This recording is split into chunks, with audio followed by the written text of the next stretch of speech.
Hello everyone, this is Jared from The Game Room, and welcome to episode number 22 of The Game Room. So, I don't know if you know what today is, but patch 5.0.4 just dropped today.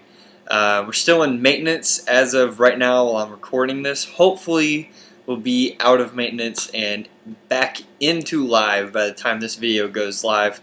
Or goes up, whatever you want to call it. But we've been waiting all day, and it's just been a tiny little blip in the amount of time we've been actually waiting for patch 5.0 to come out.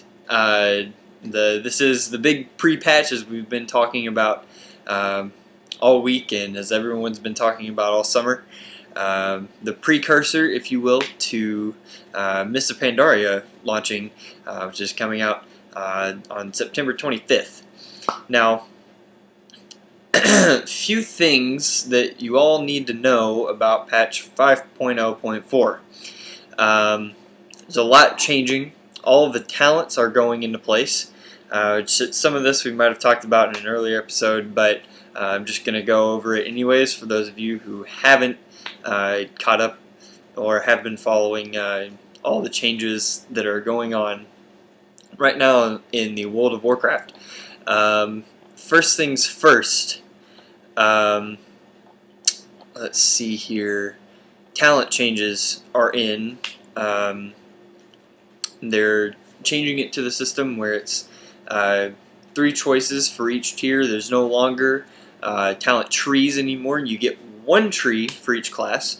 This tree you get, I think you get, let's see, 1, 2, 3, 4, 5, 6. Yeah, 6 different choices that you can make. Each of them are between 3 different things for each spec and class. Your spec determines what your base abilities are, and then you go from there once you pick your talents. That's how you get all the individuality out of your class, how you tell yourself apart from everyone else. And really, there's been a lot of debate going on. There's been a lot of debate going on as to whether or not this was simplifying or dumbing down WoW as we know it. And honestly, it's not at all. It's simplifying in UI standpoint. There's not as many buttons to click anymore. Definitely not as many buttons as there was to click to pick your talents. I mean, there's only 6. You only get 6 choices. But the good change about it is that you can change these things on the fly whenever you want to. As long as you're not in combat, you can change your talents. You can change what your spellbook is depending on which talent you go with. There's a lot of information on all the new talents and all the class changes going on the WoW forums, all the WoW news. Wowhead has a bunch of stuff going on about it. WoW Insider has been talking about all the changes to all the classes for the past week or so individually, and I think they're going to continue doing that until they've hit all of the classes as to what we'll expect out of all different classes for Mists of Pandaria. A few other things. Glyphs. All prime glyphs are taken out. They're being not dumbed down. We're getting some new glyphs. None of the glyphs are going to be direct damage increasing glyphs like all the prime glyphs were. They're all going to be playstyle and cosmetic things that you can play around with, and those also will be able to be changed on the fly, which they already are right now in live as of like before 5.0. Like, this has been in since glyphs were even incarnated. You could always change them whenever you wanted to, as long as you had the reagent, which I can't remember what the one before Dust of Disappearance was. I think it might have been like Vanishing Powder, Vanishing Dust. I don't know, something like that.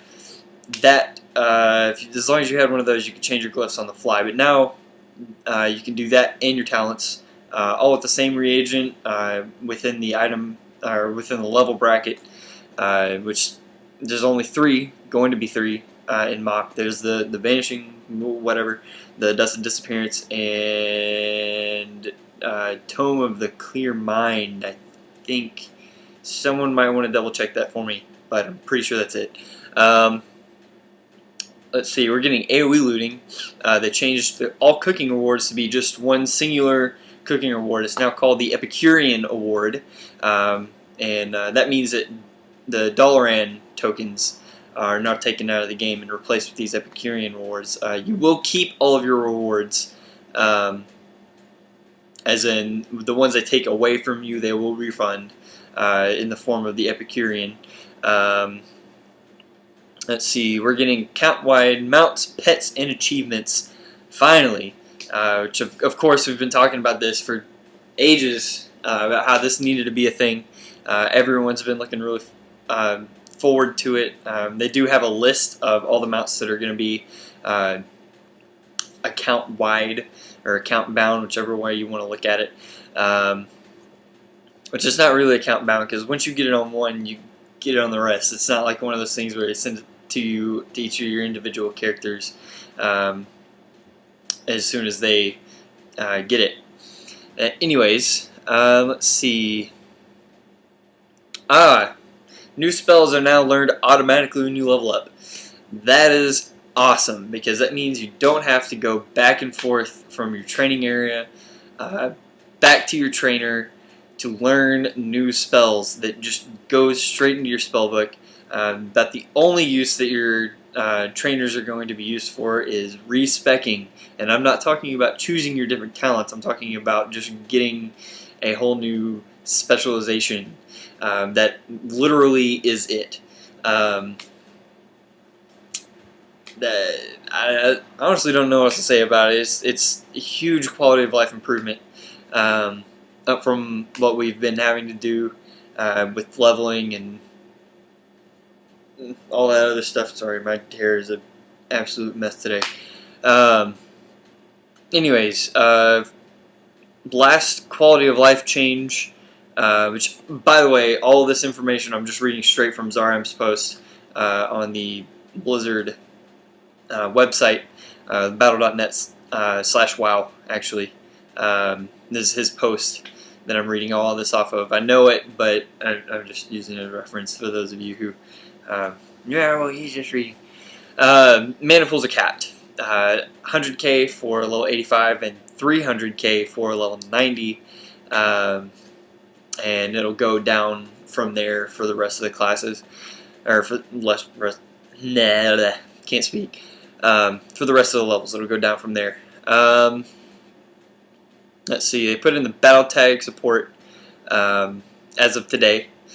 So if you haven't gotten your battle tag, for those of you who didn't jump on the Diablo 3 train and had to do that whole thing with your battle.net account, go do it as soon as possible, because this is going to allow us to be able to connect with people through battle tag, through the BattleNet system, without giving out emails, which I know was a big, huge roadblock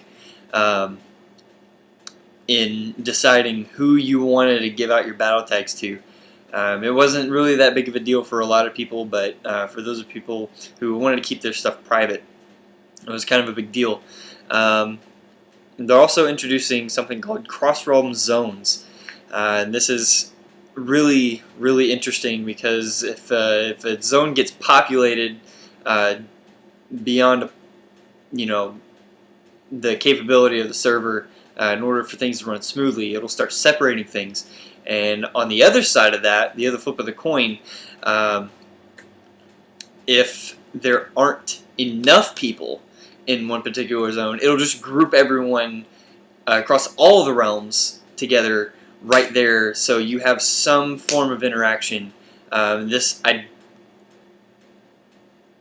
want to say that this won't affect PvP or PvE realms. It will only zone you with people from that type of realm.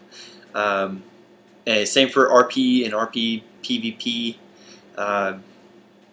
That's kind of going to be the same thing. It might bleed over the RP into the PvE and the RP PvP into the PvP as well, just because that could get a little messy, because there aren't that many RP servers. But still, it's quality of life improvement, definitely. Scenarios are coming out in Battle for Theramore. They won't be enabled for a few weeks, probably about 2, so we'll have about 2 weeks to get that. And the thing about it is the Battle for Theramore is the pre-patch event, the big don't have anything else to do, so here's some story kind of deal that they do before every expansion, but they're making it into a scenario after Mists of Pandaria launches on the 25th of September, which is awesome. I dig it. I'm okay with it, because quite honestly, all of the pre-patch events have been amazing. If you were in for those pre-expansion little events that they threw on, they were once-in-a-lifetime opportunities, and a lot of those things you really want to keep around. Like you're just sitting around just like, wow, wouldn't it be amazing if like a horde of zombies just showed up at the front door of Stormwind. And then right before Wrath of the Lich King came out, that happened. And you had to be there in order to see it. But they took it out as soon as Wrath of the Lich King launched, and all the Twilight stuff going on pre-Cataclysm, that stuff was taken out. But now you get to kind of keep reliving that through scenarios, at least for the Battle of Theramore. They won't be putting in the rest of the stuff, the other pre-expansion stuff. They won't be putting that in, but it'll, still in our hearts. The rest of the stuff in this post we've already gone over, except for all the class changes. And I just want to say a little quick note about that. In these next few weeks, unless we get some really big news, as far as World of Warcraft goes, we won't really be putting anything out too heavy. We might possibly look into doing some class discussion type things in the episode, but our guides will not be out until probably about 3 or 4 weeks after Mists of Pandaria comes out, just so we have enough time to kind of gear up our tunes, play around with them a little bit, get into raiding a little bit, just so we can get some progression under our belts before we start taking under anything too big, because both me and Ryan, we both work. I'm going to school too, and so I don't have a terrible amount of time, especially not to be writing guides right now until we get everything sorted out and in the rhythm of everything. But and I forgot to mention, Ryan's not here this week. He had some business to take care of today, but he will be back next week. We will be talking more than likely about all of the things going on in patch 5.0.4. Can't officially say it's Mists of Pandaria yet, even though whenever you start it up, your client, after patching today, the big cinematic was there, which kind of felt that was a little bit unnecessary. I think they should have waited until the expansion actually released to put that in there, but it's still an amazing cinematic.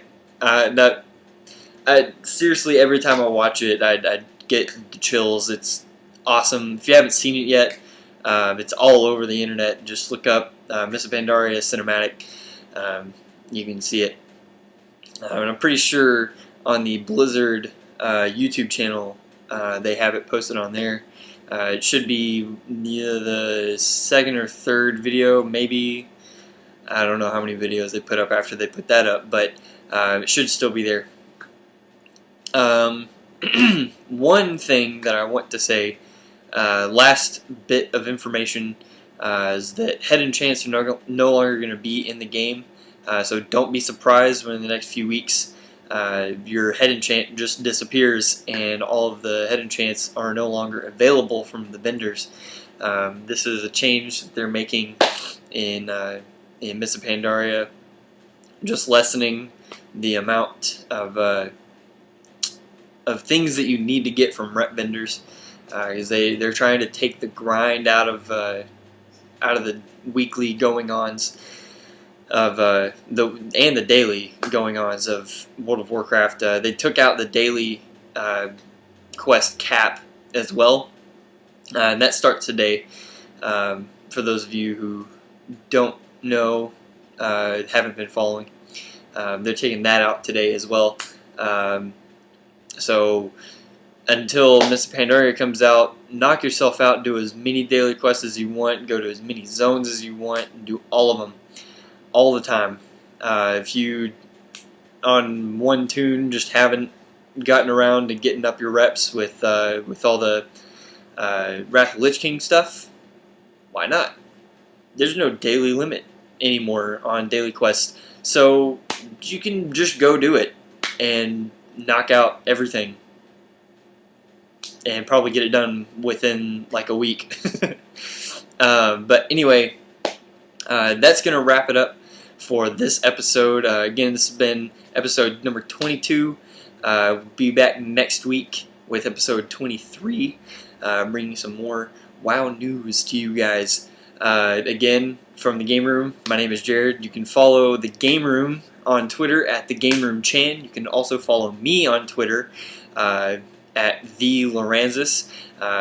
All that will be in the description. If you have any questions for us, we would be more than glad to answer those for you. Just send an email to thegameroomchannel at gmail.com. Again, that will be in the description. You can also send us a private message here on YouTube itself. We will answer those as well. We're also on Facebook. We don't have that many likes or subscribers to that, but it is still there. And all you have to do is type in the Game Room, 3 words, not 1 word. The and then game and then room. Anyways, that's it for this week. This is the Game Room, and I will see you guys later.